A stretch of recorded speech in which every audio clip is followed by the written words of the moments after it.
When I first visited the northeast corner of Central Park, I had no idea how beautiful this location was. We're located at 1280 Fifth Avenue, 1 museum mile. The building is designed by Robert A.M. Stern Architects and Andrei Kukalski, and it sits next to this pond where we've got a new swimming pool and ice skating rink scheduled to open in 2024, a couple of beautiful playgrounds. We have the Central Park Conservatory Gardens. We're right next to the 2-3 train and close to the 6 train, but we have the most beautiful landscape on the most serene corner of the entire park.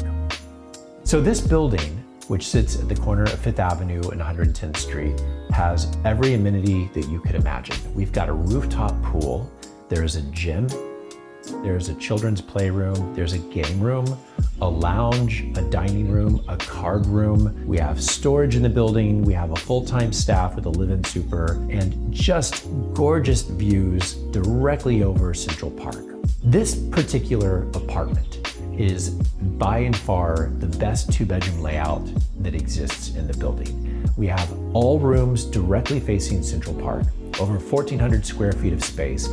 The living room is perfectly situated so that you have all of the light coming in directly from the park sky, but you also get a chance to see the top of the trees and the pond as you look directly outside the window. The primary bedroom has 3 closets in it. We've got one of the largest walk-in closets available in the common area. We have an additional alcove, which could be used as a dining room or as an office area. It could be used really for almost anything. So if you're looking for not only one of the best 2-bedroom layouts in the city, but in one of the most beautiful and convenient buildings, well equipped with amenities on the most precious corner of Central Park, come and check this one out. This is Unit 5B at 1280 Fifth Avenue, 1 museum mile.